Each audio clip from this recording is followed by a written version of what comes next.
Hello and welcome back to the Portadown preview show. Tonight I am joined by not one but two very esteemed guests, two fan favourites, joined by Mark Beattie and Jonny Dunlop. Fellas, how you keeping? Yeah, not too bad. I Not don't too know about bad, fan mate. favourites, like more like the blow-ins that nobody wants to hear from. Sure. It looks like you've been blown in the Shamrock Park again, Mark. Yeah, it's nice and bright here too, isn't it? A pity it's not nice and bright up here. Right, this is a very special episode. It's a two-part series, this one, so to speak. And tonight we're going to be talking about who would make our greatest ever Portadown 11. Now, tonight's going to be part one. So it'll be goalkeepers and defence. And then next week will be the midfield and attack.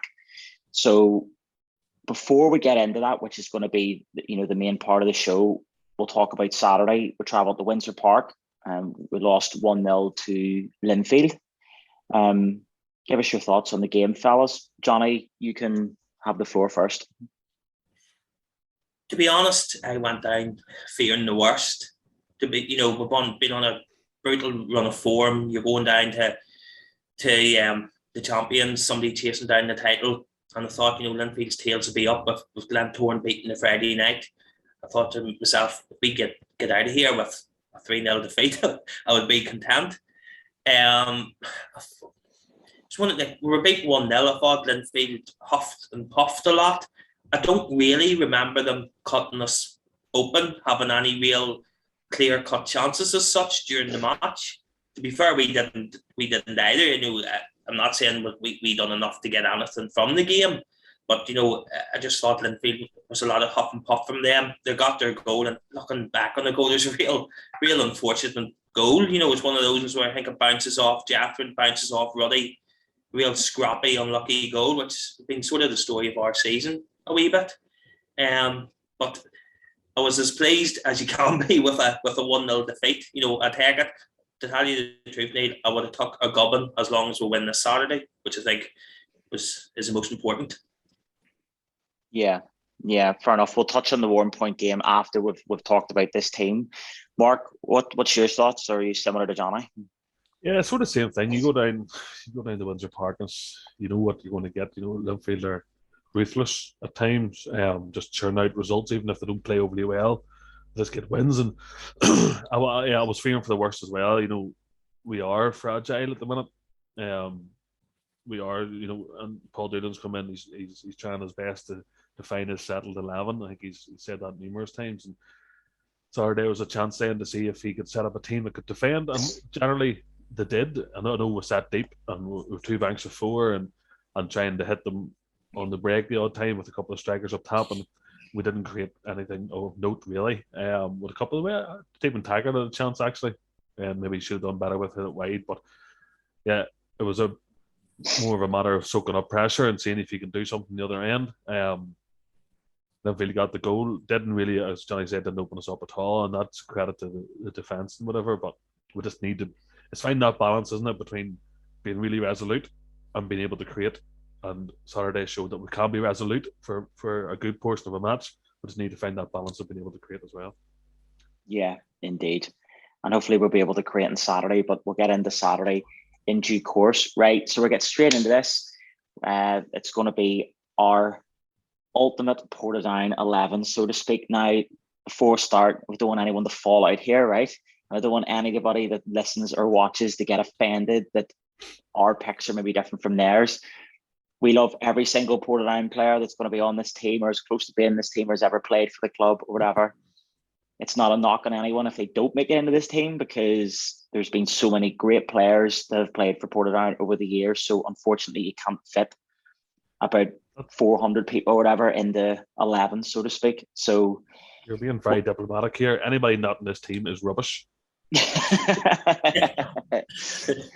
So right, we'll get straight into it, and we will start with goalkeeper. So Mark, you can go first. I mean, listen, longevity trophies has to be Mickey Keelan. It's as simple as that. He was here for, I think he was Portadown keeper for 74 years in a row. he won everything. He won all 4 trophies, all 4 league titles, didn't he? With us, won doubles, won everything. Played the oldest player in the Champions League. It's hard to look outside of him. I think, if I'm not mistaken, Ronnie Mcfaul tried to replace him a few times, with a few different keepers down the years, and every time he got a new keeper in that just weren't as good as Mickey, so he got Mickey back again.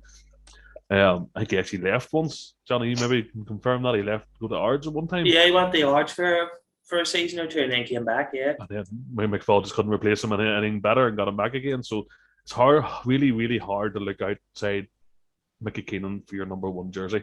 There are other players there that can be worth a mention, but I'll let you mention them, boys, because I've stole the Mickey Keenan one. Okay, Jonny, who's your pick? I've been thinking about this sort of all day, and the keeper one's a real tough one for me because, like, really, yeah, it is. Mickey's an iconic if not the most iconic players to ever play for the club. An absolute club legend, like Beat Caesar, has won it all at the club. Oldest player in the Champions League, but I think back even that, Mickey was in brilliant teams, like that double winning team, with that defence that he had in front of him, it was brilliant. I look at, the likes of Kevin Pressman came in, and I thought I know he wasn't there for that long, so it's hard to make shouts for some of these other players to be the best Portadown goalkeeper of all time, because the 2 or 3 I'm gonna refer to, but 2 of them anyway weren't only their season. I thought Bobby Edwards as well. I know it was the championship and he wasn't there full season, but I honestly never seen Bobby Edwards for all the games he played for Portadown put a foot wrong ever. He just seemed to come every cross he came for. He got it. Always had to be something special to beat him. So I think if Bobby had stayed for another couple of years, even another year, he's right up there. It's hard to look past David Muskelly as well. He was there for 10 plus years. But Kevin Pressman, as I've said there as well. But for longevity, trophies, legendary status, and everything else, you can't look past Mickey Keenan, really. Yeah, I think it's going to be a clean sweep here because, listen, I like, again, you've already mentioned some great keepers that have played for Portadown over the years. David Muskelly I always remember. Do you remember? It was the 2003-04 season, and we went to Windsor Park, and David Muskelly was drafted in as a replacement for Davy Wells as he was injured, and I always remember David Muskelly slipped and still got up and made a wonder save from Chris Morgan, I believe. And I just always remember thinking that was one of the best saves I've ever seen. Like the mouth of the goal was there, the goal was gaping, and he just had to slot it. And Muskelly got back up after slipping. I thought, wow, unbelievable. And then we signed him in the summer permanently. And, he's a great servant to Portadown as well. Obviously then ended up on the coaching staff too. But I think, like you said, Mickey Keenan, I think you've ticked all the boxes already, to be perfectly honest, and I don't really think you can look past him, to be perfectly honest. And this is another thing that I sort of should have touched upon before we started. There's going to be people listening to this, younger people that weren't there whenever Mickey, like they might even have been born when Mickey was playing for Portadown. Now, us 3, lucky for us, were, plus Mickey's career went on that long. He's 46 and he won the league in 2002. So we've all been blessed that we've seen him play, live for us and stuff. Where there's going to be a lot of. I actually think Jonny was there for the signing, weren't you? You took that picture with his first signing for them in 1981. So again, there's going to be a lot of people watching. Will have just been used to David Muskelly, and they'll be like, oh, David Muskelly's a top keeper, and he was. And then another honourable mention, Tim Dalton. 007, he played his part in some good triumphs, in the league and cups and all as well. Like, so he needs to get a bit of credit too. Like, so Kevin Pressman, he saved the penalty in a shootout against Glentoran. It was, funnily enough, from against Gary Hamilton. So give him a bit of cult hero status as well. Like, so, yeah, top Kevin keeper Pressman as well. was fantastic for that. It wasn't even a full year he was here. He was brilliant, and he wasn't in his best shape. He was older, but he could fly about that goal like nothing normal. You know, he's brilliant. I actually think they had to get a different Adidas shirt in for him because the other one wouldn't fit him. He's just that big of a lad, and I thought he was class for that one season he was there. Jonny, what about Lindsey Hamilton? Well, and obviously before my time, but he spent a bit of time in the Ports, didn't he? He was there for a season. He was sort of one of those ones that was brought in to replace Mickey, and only really lasted. He was all right. He wasn't anything special. He was solid enough. Was he come from Linfield, didn't he? He won trophies there, as far as I remember. No. He was. Lindsey Hamilton came across from Scotland. I think he was at Rangers in his younger days and St Johnstone and stuff like that. So he came over. He was a Scottish keeper, like I say. He only stayed the one season, and then Mickey was a bit of a boomerang, like you were saying earlier on, where Ronnie would keep trying to replace him, but could never really find the right fit, and then he would end up going back to Mickey. But everybody always talks about Portadown over the years being blessed with brilliant strikers, and there's no doubt that they have. But keepers as well. We went through Mickey Keenan there, but you go through Tim Dalton as well, has been mentioned, Kevin Pressman, Bobby Edwards, David Muskelly, even Jacob Carney. I know Jacob he was only there for less than a season as well. Jacob was excellent in that time as well. So, I think the club's been blessed with good goalkeepers as well over the years. I think as well, like pre-Mickey, Bobby Carlisle was another one. He was very well liked too. My dad was talking about him too. Obviously, it's way before my time, like so. And then don't forget as well, the season we were down in the championship, Neil Armstrong played a pivotal role in getting us back up. So here's another one. So, but yes, I think we're all agreement here. Mickey Keenan's going in at number 1. Okay, we're all good with that. Yes. We'll not fall out this one. Right. So this leads us on to the defence now. Right now, what formation are we going for here? Now, I know if this was the 90s and probably the noughties, you're talking here, this is 4-4-2. So, but nowadays people play 4-3-3 or 3-4-3 or 3-5-2. What are we going for here? Because I think 4-4-2 because it's a pretty even spread of defenders, midfielders, strikers. It's pretty even. And then are we naming substitutes?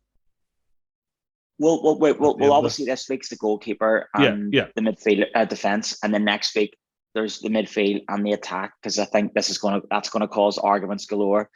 Yeah. But see, Johnny's already prepping himself for now when he's having a wee beer there anyway. And then we'll talk about subs and all as well if needs be. Like so. Yeah. But so you want to go 4-4-2, Jonny? You in agreement? I'm happy with that. Yeah. Right. Okay. Right, well, you can go first then, Jonny, saying that Mark got the last pick. Who is going to be your right back? I can't say any of the three of us. I think this is the easy part, picking the Portadown defence, to be honest with you. It has to be, again, Billy Major. Again, it sounds like I'm just going to repeat myself from what I was said about Mickey, but, longevity, has all the trophies, was able then to... he was. Mickey was there for the four league titles, but 95-96 one, Mickey was very much a backup to Tim Dalton that season. Played a few games and stuff, but Tim Dalton played the majority of games, 95% of them or so. But Billy Major in those 4 title wins was a mainstay in each one, and like for our last title win in 2001-2002, moved to centre back beside Colin Feeney, and it was like he had a whole new defence around him. Philip Major, and guided that defence, looked after that defence as he went on to win another league title. So you can't look past Billy Major for me. Okay, Mark. Yeah, I mean, I don't think we're going to disagree too much with Major, but there are still a few others that are worth a mention, I think, anyway. You mentioned Colin Feeney played centre half, and he did, but he was also a pretty good right back at one stage as well. He played in the I think in the 05 Cup win, he was right back that season. I thought he was brilliant for us. He could just play everywhere. He was a proper natural footballer, you know. Actually played goalkeeper one time when he saved the ball on the line against Dunlop, I think. If I remember right. Like he was just a really naturally gifted guy. Could play football anywhere, as I said. And worth a mention. Another worth a mention for the number 2 slot is Mr. Ronnie Mcfaul from a long, long time ago. He was a going back a long fullback. time. Yeah, I mean, listen, I don't think I was there that day, but he made his way as a fullback at Portadown and then moved across to, was it Dundee? He got his move to, across in Scotland. So, from what I've been told, he was a no-nonsense fullback, liked a bit of a challenge and get up and down the line. So he's worth a mention as well. I know he'll probably go in to the overall manager of the squad at some point, but I think he's worth a mention. I've also Stevie Douglas. Wasn't here that long for us. Season, maybe 2 seasons, was it?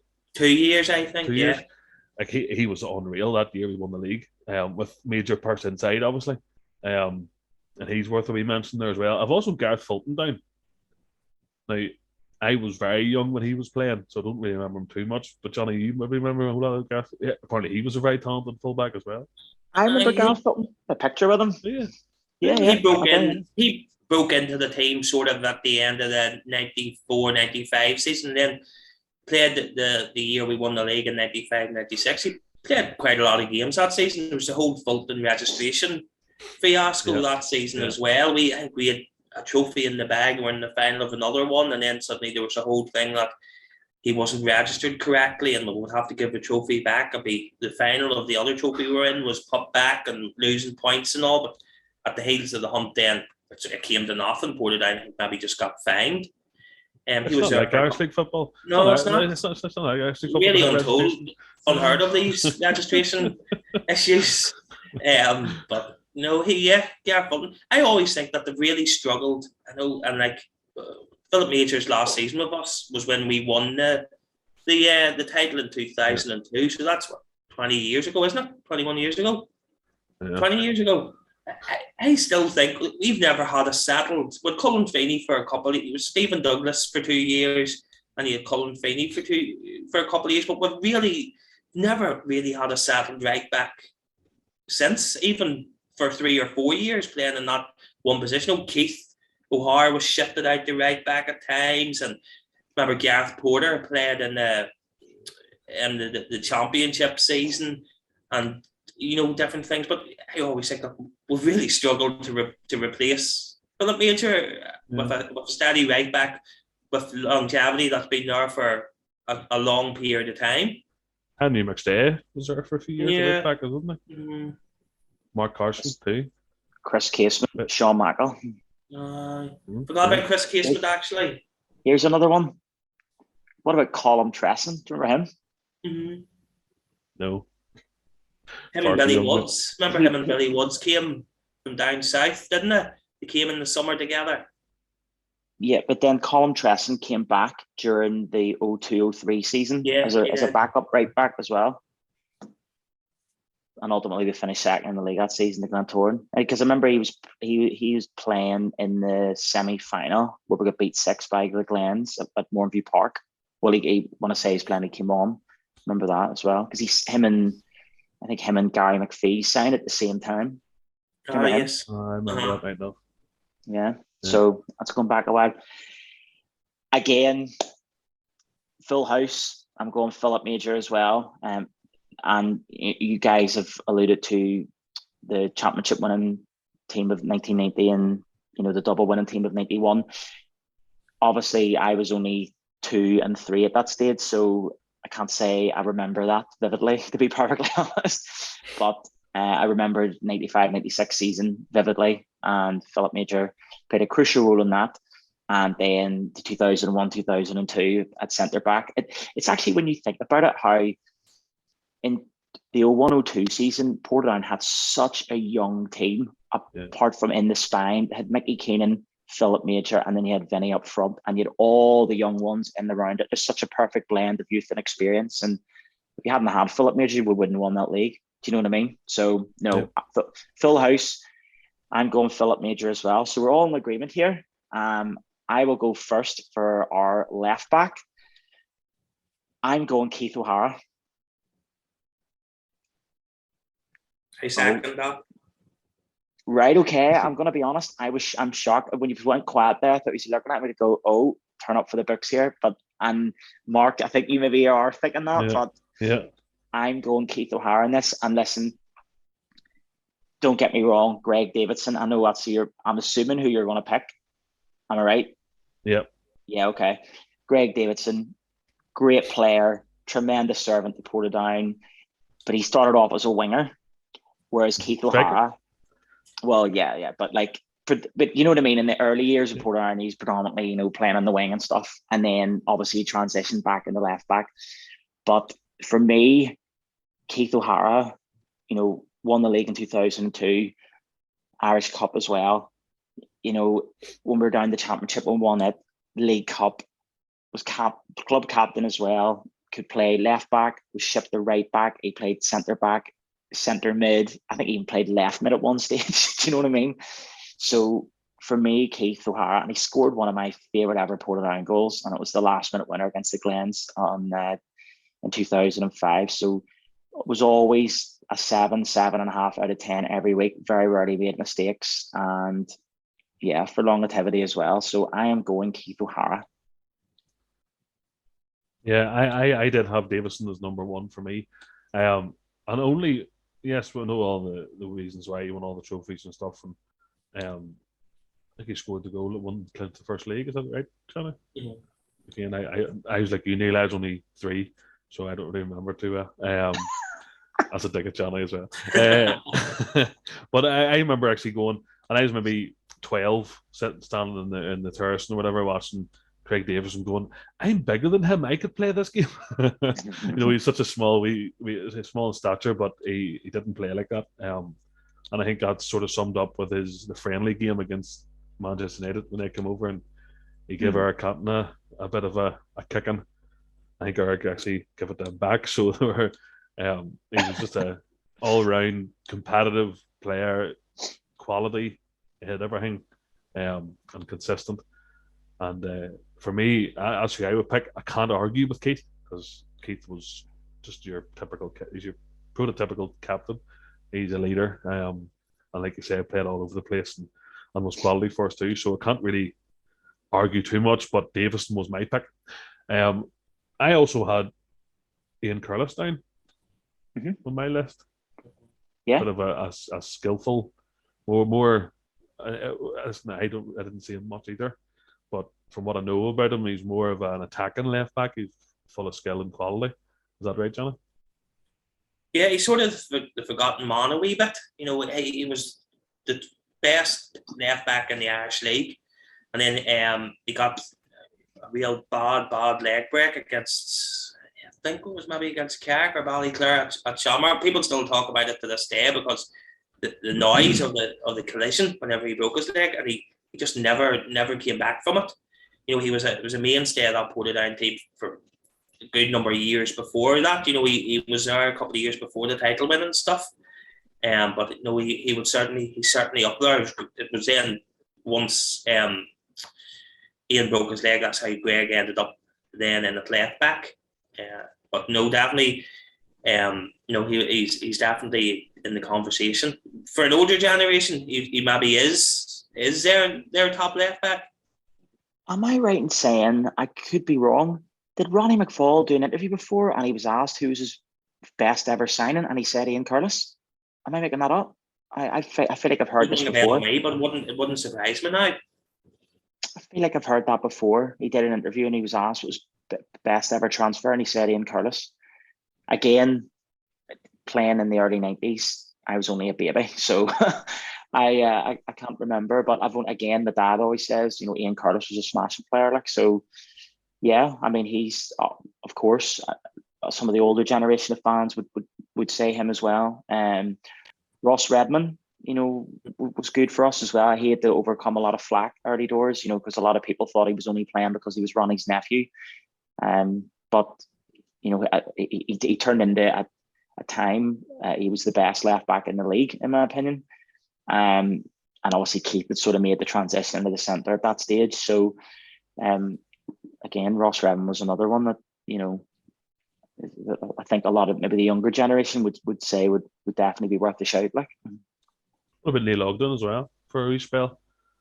Only for that long range goal. Was he more left midfield or left back? He was more like he was more of a cover at centre back. I thought he was more cover at centre back, but he maybe didn't originally come as a defender. Maybe I think he originally come as a midfielder. Maybe you're right. Yeah, but he would slot in at left centre back, and then he did play left back as well. And he did.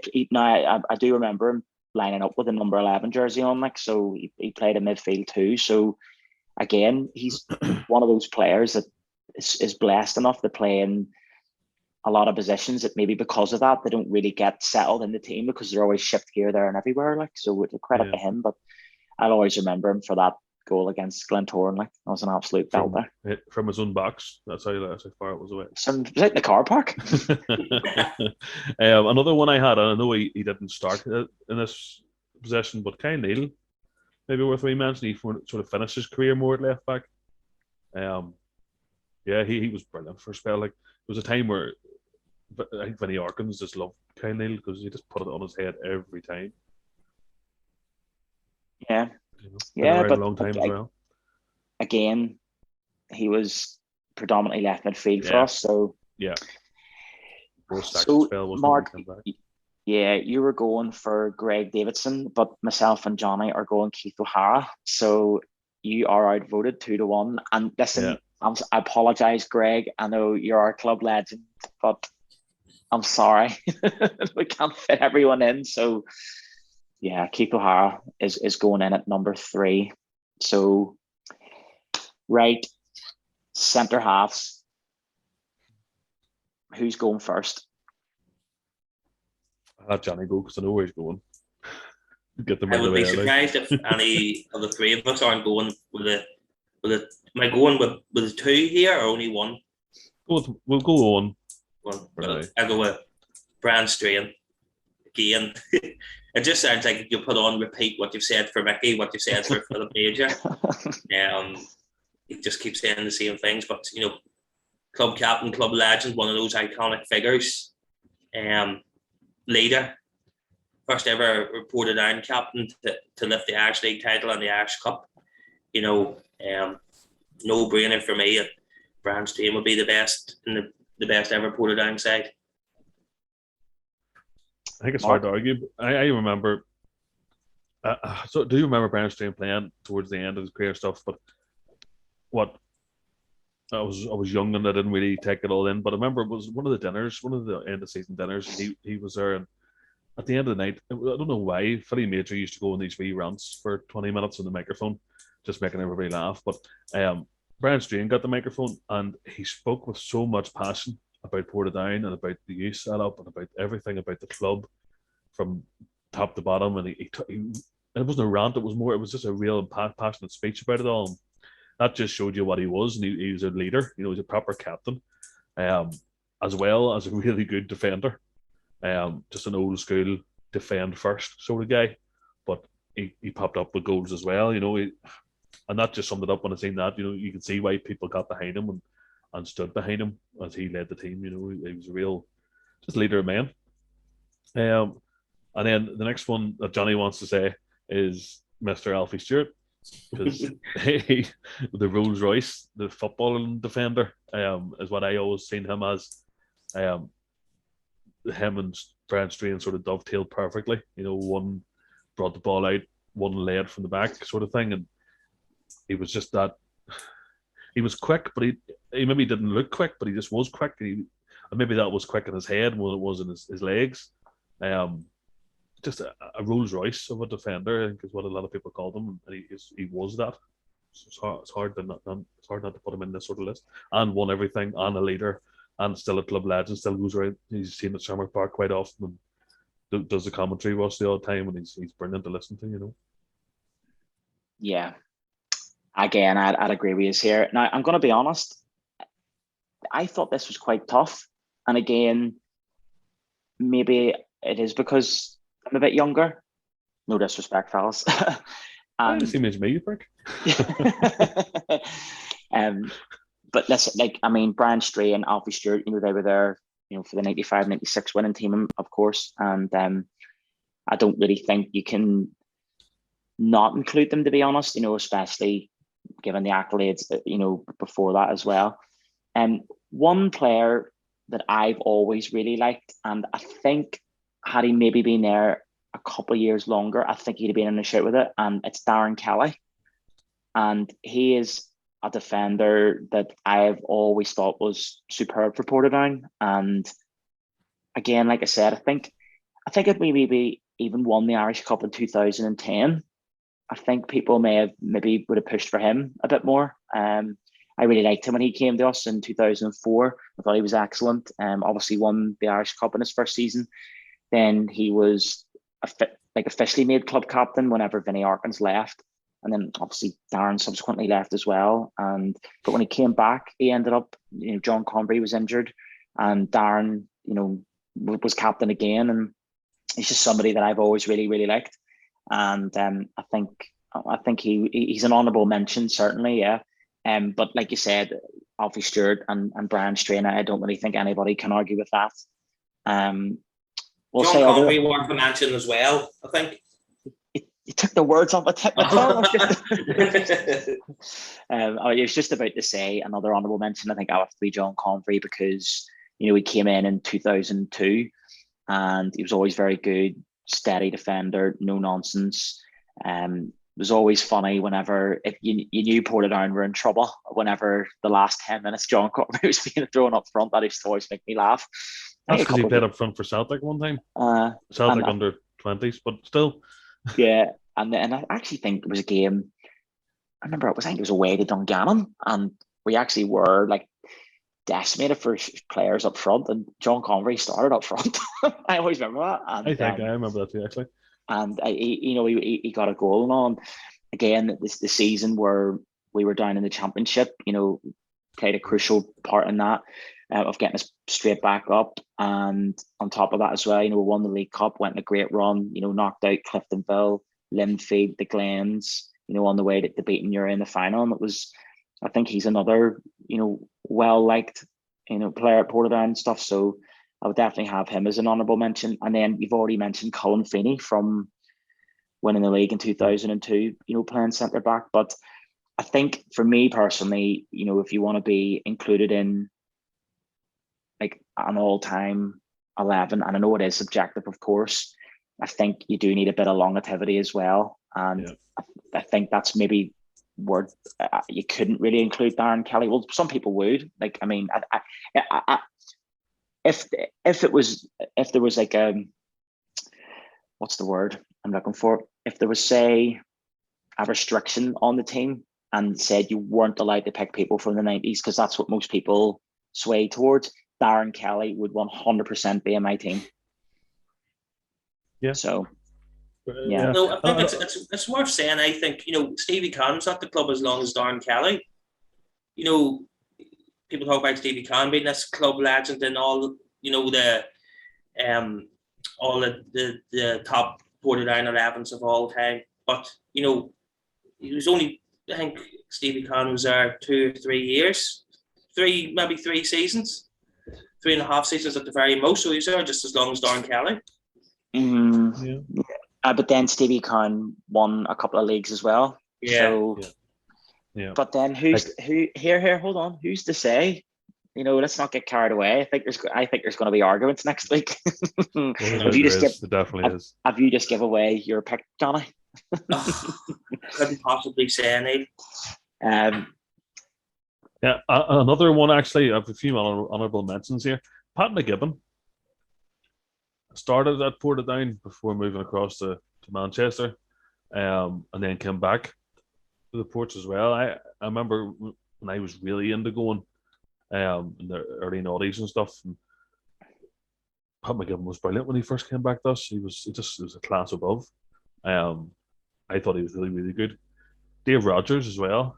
I know a short time with the club, but really, really good defender, and one that all the fans seem to really take to. I don't think he was here that long. He scored a winner down at Windsor early in that title winning season, didn't he? 01-02. Yep. And I sort of remember the goal, a header from a corner, was it? Yeah. Yeah, I remember the goal, but don't remember when it was. But yeah, he was a really talented player. I wish we could have held on to him longer. You know? Yeah, that is. What about Raymond Byrne? Yeah, you just took the words out of my mouth. I was going to say Raymond Byrne came in that season. I think he came home from Nottingham Forest. He was at Nottingham Forest and came home and we signed him that 95-96 season that will go on the title. He sort of, I think he come in as sort of a replacement for Alfie. Alfie missed chunks of that season through injury, and Raymond Byrne came in sort of as to deputise for him. Then Raymond sort of got moved up into midfield then as the years went on, didn't he? Yeah. Remember, he always used to warm up the goalkeeper. For some reason, he never got into the main warm-ups. He was always over kicking the ball at Mickey Keenan or Tim Dalton. That's one big memory of him. Here's another one. Obviously, he went on the big things. Brian Garland. Garland, yeah, big guards. Yeah. He was a bit of a fan favourite too, wasn't he? Just an easy guy to take to. One of those give it all kind of players. But I used to love when he scored goals. He didn't know what to do with his big flailing white arms. He just flayed them about like this for the next 30 seconds or whatever. It was comical. Yeah. And a really nice guy as well. Yeah, he was 100% when we were doing that commentary together. Like, so, and top class defender. Like, I mean, he obviously ended up, playing European football with Dundalk and stuff. Like, so kudos to him. Like, what about Peter Hutton? Again, isn't really remembered for playing for Portadown, but did he sign for decent money at the time, Jonny? Yeah, he signed for 25,000. He was a real big signing at the time. He came in as a centre midfielder. He was the captain of, I think he was captain of Derry City at the time. Portadown signed him. It was a real big coup for Portadown to get him, but didn't really work out. Yeah. For him, I think he maybe spent a year maybe at Portadown, and then they ended up going back to Derry City. And then he ended up at Cliftonville towards the end of his career playing centre back. Not one that I sort of before my time, but John Mcclelland started off at Portadown. John McClelland went on to play for Rangers and went to the World Cup with Northern Ireland and was in that Leeds team, was part of that Leeds squad that won the first division title in 91, I think it was, or was it 92? He's a big name. He played in that Rangers Legends game at Shamrock Park, and he was really, really nice that day. I never really seen him play, but again, just really nice guy. It seemed and really enjoyed his time at Portadown. Here's another one for you. Do you remember Nigel Quigley? Not really. I do. He was at Glenavon in the early 90s, and then he retired from football, but then ended up back with us then, sort of towards the late 90s, didn't he? Mm-hmm. Yeah. Yeah. I think he's something to do with Corrine as well. Did he not sign for them too? Yeah. Maybe he was as well. You see them players we've mentioned, right? So Brian Strain, Stewart, Convery, Darren Kelly, Pat Mcgibbon. What is it about centre halves that always seem to be captains? I think, speaking from experience of being an Arsenal fan as well, Tony Adams is, sort of seen as like our ultimate captain. And I think it is just, if you have from defence, you can sort of see everything in front of you. So people could argue then, if you have a goalkeeper, you can see everything, but the defender, sort of can like lead people and say to the left back, go out there, right back, go out there, and talk to the midfield in front of them and stuff. So again, like you say, it's I think centre back, if you were old school, I think a lot of people would, if they're like who had maybe had an older school mentality, would say would be captain material. Which just reminds me, Mark, we've actually left somebody out who was at Portadown for a couple of seasons. Andy Hunter. Big Andy, yeah. He was a firm fan favourite as well. Absolute nutcase, but yeah, the guy could defend. Yeah. And he popped up a few really important goals. Remember the goal at Cliftonville in the League Cup up at Solitude? I think we won that game 4-3. off He, memory. he rattled a free kick against Linfield away as well in the League Cup run. Was that a header against Linfield? It was a header, wasn't it? I think you're right. It was the free kick against Cliftonville, because I remember standing behind the net, and just as he was running up, somebody said, "Everybody duck," and it rattled into the top corner, and it was sweet. I remember. Are you right? I sure I could have swore Andy Hunter scored the free kick against Linfield. No, it was a It was header. a I'm near sure. That's when the League Cup was played over 2 legs. We had won the first leg at Shamrock, and then I think we won the 1-0 with Andy Hunter header up at Windsor. I remember him scoring a header too up at Mourneview in a 1-0 win as well. That was the following season, yeah. Yeah, no, he's just a really good defender, just a good, honest Irish League defender. Would kick everything in his way too if he had to. We're bound to have those goals somewhere, Jonny, on the Portadown social media, aren't we? We do, yeah. It was definitely a header. I'll send it to you after this. Do you not believe us? Do you not believe us? No, I do. I just want to see the goals again. He's a liar. He doesn't believe us. Anyway, I'm looking it up right now too. So this won't be good viewing, but here. Portadown Cliftonville League Cup. The Cliftonville goals aren't on anywhere on YouTube. I've tried to find them. That Linfield one is, but there's no footage from the Cliftonville game. You're right. It's a header. Yeah. How could you doubt us, Neil? Very easily. I don't know. I always remember being there and stuff. I just got mixed up. I just remember him scoring 2 goals on the way to winning that. So, yeah, fair enough. I remember the home game of that. Was it Wesley Boyle scored the home game against Linfield? Wesley Boyle scored a screamer of a goal. I think 1-2-0 actually at home. We did. Yeah, Mcclelland scored the R one, did he? I think so. Good times. You remember me and Mark were talking about this when we were walking in or walking out of Windsor on Saturday. How, when we're talking now about these great times, the likes of the eras with Darren Kelly, Pat Mcgibbon, Philip Major and all, we used to complain then as well. Yeah, that's right. What's going on here? What's this team doing? Highs and lows of being a football fan, eh?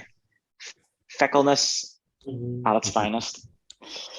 Right, so we're happy enough then so far. So our team is Mickey Keenan, Philip Major, Keith O'Hara, Alfie Stewart, and Brian Strain. Then, yeah. I think it's hard to argue with that back line. To be fair, I think if you not know what's getting through it. To be fair, I think 95% of Portadown supporters would pick that same back line.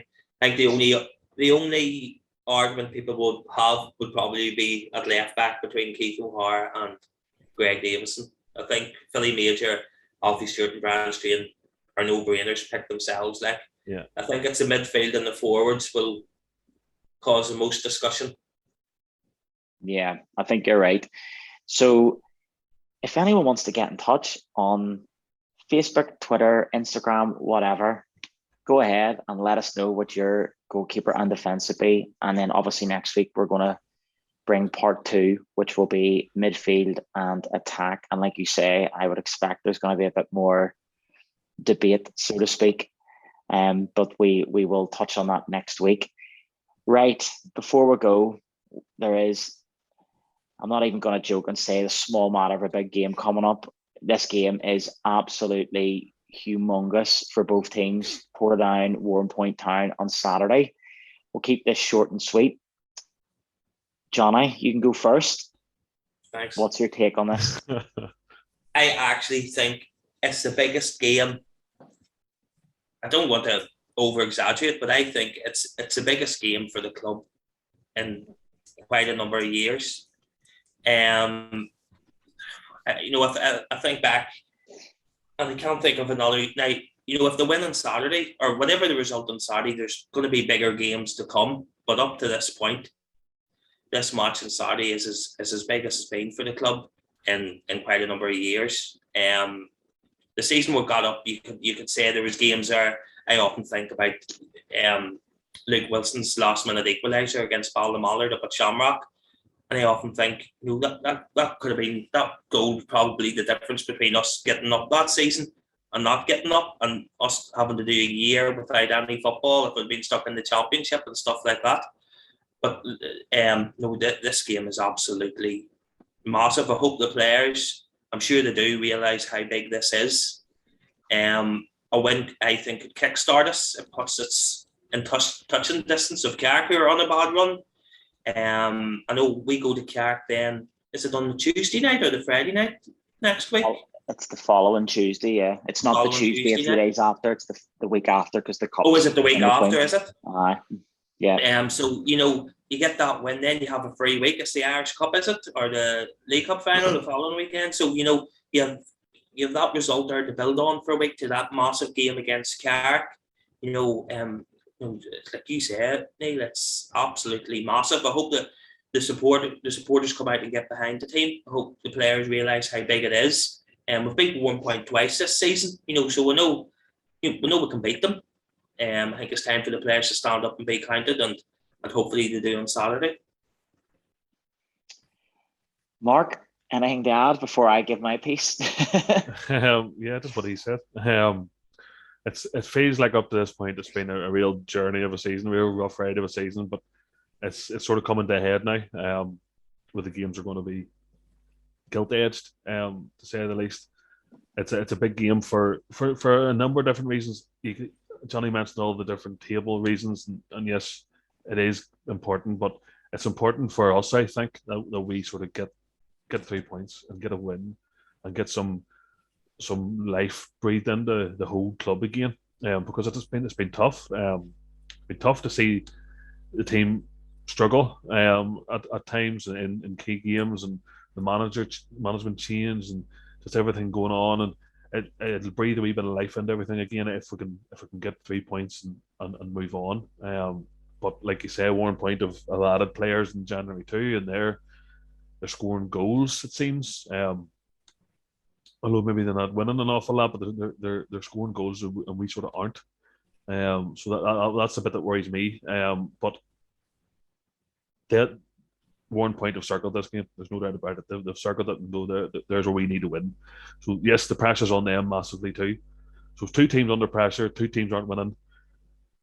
I just hope that we have enough in the bag and can pull something out that'll give us a bit to hang on to and move on, because we desperately need it, I think. And there's shoots of positivity coming out. There's the match against Lintorn at home. That's the last time we played at home, isn't it? So that was good to see us compete at that against a team at that level. I just hope a few of the niggles and stuff have sort of healed up. Harry Murphy had a wee injury in training there last week, as far as I know, and hopefully he's back, and a couple of our other players and all getting back to full strength. So fingers crossed we can do something. I really hope the fans get out behind the team from the off, because they do need that backing. If things go wrong in the first 10 minutes, we can't just get on their backs, because they're a team that have been losing. So as soon as people get on their backs, if something goes wrong, it's even harder to get out of that again. So hopefully we get behind them from the off, and we can do it, because we all need it. Yeah, I sort of feel like Lord Kitchener here, pointing at the screen. Your club needs you, to all the fans. Yeah, no, listen, everything you said there is completely spot on. I think this game's massive, because if we lose, momentum is with Warrenpoint. If we win, momentum's with us. And then suddenly, if Linfield were to beat Carrick, you're talking that they're not too far ahead and stuff. So, but listen, not forget about Carrick at the minute. Our focus has got to be on Warrenpoint, who are right over our shoulder at the minute. And you know what? I've been really relieved here that the past 2 Tuesday nights were, thankfully, they've been beat, and albeit it's been close both times. And you're sitting looking at the flash score, being like, "Please, big chance, don't come up," and then thankfully it didn't. So yeah, it's absolutely massive, and I really hope everyone gets down. Everyone's galvanized and pulling in the same direction, the players as well, and we can churn out a result, because I agree with what Jonny says. I think if we were to get a win, I think it really could kickstart our season. But if we were to lose, momentum's with Warrenpoint, and I don't want to dwell on it too much, but yeah, this Saturday is absolutely massive. So fingers crossed. So yeah. Our home form has been pretty decent, as decent as we've had good draws at home and stuff. Yeah.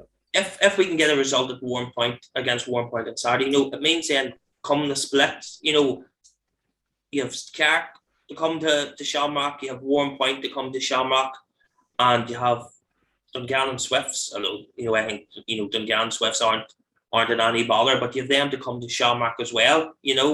So it's about getting that momentum and looking forward. So hopefully you can get the result on Saturday now.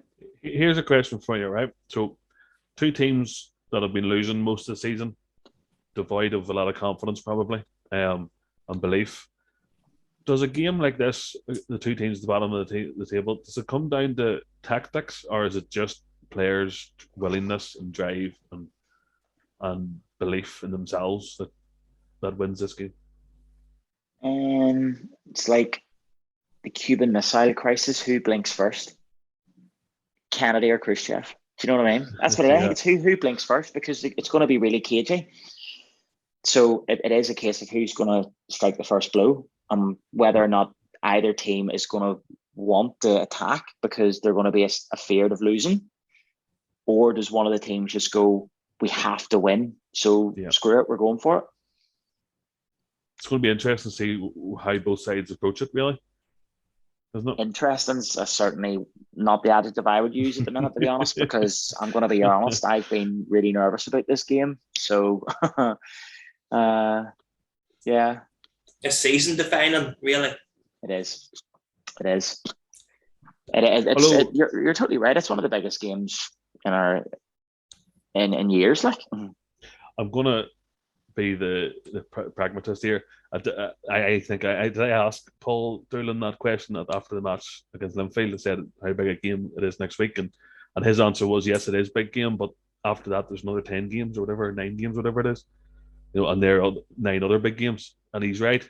I think that's maybe his way of helping a wee bit of pressure on the players and taking it off them a wee touch, but it's massive. But then he'll say that there's another 9 massive games after that too, or whatever, 9 or 8 or whatever it is. So yeah, right. We all seem very down the dumps here. Let's say something positive. The C4 started, actually, I wanted to mention we're running the Ports Hub, which is, I think we've mentioned on this before, but I just wanted to give it another plug as well, because we're really trying to push it. So on every other seat in the stand in the home stand at Shamrock Park, there's a QR code on the backrest. Scan the QR code on your smart device, and it'll bring you to the Ports Hub. It's basically an online match day program. So it is everything, but with player stats, with information for the match preview. You have the home team on it, you have the away team on it. You're able to access all these different stats and stuff. There'll be some exclusive content on it as well. You can watch some of the latest videos and stuff from around Portadown, and also you can listen to the audio commentary of the match live in the ground. So if you just, all you need to do is click the audio commentary button, plug in your earphones, and actually listen to the live commentary, which is, as far as I'm aware, the only club doing it in the Irish League. So it's a bit of a plus for us. It's good for everybody, but there's an angle we didn't even think of when we first started it, was the audio descriptive commentary for people that are partially sighted. So people that can't really enjoy the match as much as they would want to, they can now plug in the earphones and get commentary that'll help them enjoy the match. So it's a plus in all different ways. So I would encourage us to do it. There's a live man of the match vote on the Ports Hub as well. So from half time that comes live, and you can go in and vote for your man of the match as you're sitting in Shamrock Park. So it's definitely worth doing. I would advise everybody to give it a go and see what they think. We are trying to make it as good as possible. Every time we do it, we'll make it a bit better and better. So definitely give it a go if you're at Shamrock. Yes, indeed. On that cheery note, I think we'll say goodbye. But before we go, don't forget to like and subscribe to the Ports TV YouTube channel. And you can check us out on Spotify, Anchor, Google Podcasts, Apple Podcasts, etc., etc. Jonny, Mark, thank you very much for coming on the show. And I shall see you on Saturday. And obviously we'll be back next week for part 2 of our greatest ever Portadown 11. But yes, Saturday, come on the ports, massive game. Let's get the 3 points. Cheerio.